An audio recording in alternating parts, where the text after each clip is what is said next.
They love him so much. And it's because he created opportunities for Black people to build wealth. And he started with the youth. And when the youth were employed, the crime stopped. They don't have to go jack no cars. They don't have to go do these things because they have something that will keep them occupied. And that's where the money needs to be, not in militarizing these areas and creating this presence. And now you're harassing people when you got places like you said, New Orleans. He's not going to dare go to New Orleans. You know why? Because it's a red state.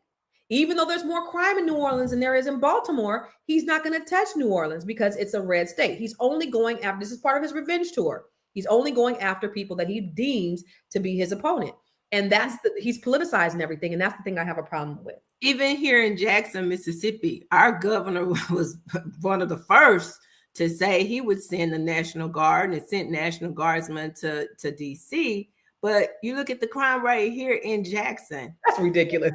And I've been told charity begins at home, and then in your own backyard. If you want to take care of crime and address crime, you start at home. And the thing is, we're still reeling here in this state behind the biggest welfare fraud scandal in state history. And guess what? That didn't involve Black folks. That didn't involve nobody that looked like us, but that was crime, okay?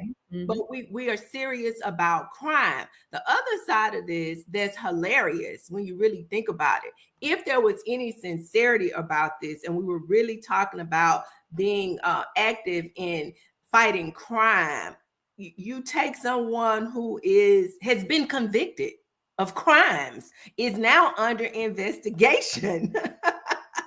If these files ever come to light, wonder whose names and fingerprint may be all over them. I'm not saying, I'm not suggesting, I'm just saying.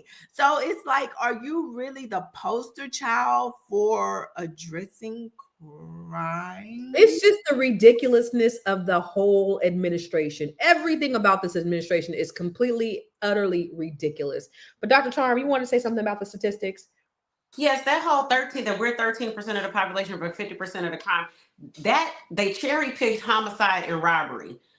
And so that's only a small percentage of what type of crimes exist. You've got property theft, which white Americans lead the property theft for sure. They're the leading group.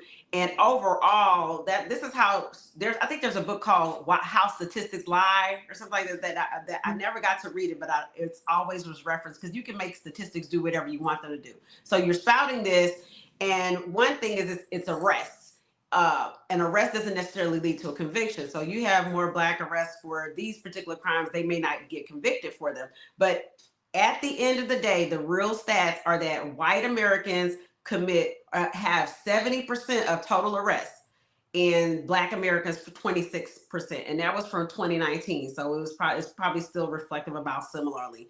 But I will have to say that I agree with Dr. Sabrina that this is socioeconomic. I have a house in Chicago. I lived in Chicago for almost 10 years. Never in my life have I ever seen in my life young Black men begging on the street for money. Like usually when you see homeless people or people that are indigent, they may be older. Just that I had been my experience. I had never seen in my life like 20-some-year-old Black men. And then I looked and researched in Chicago, the young Black male unemployment is at about 50%.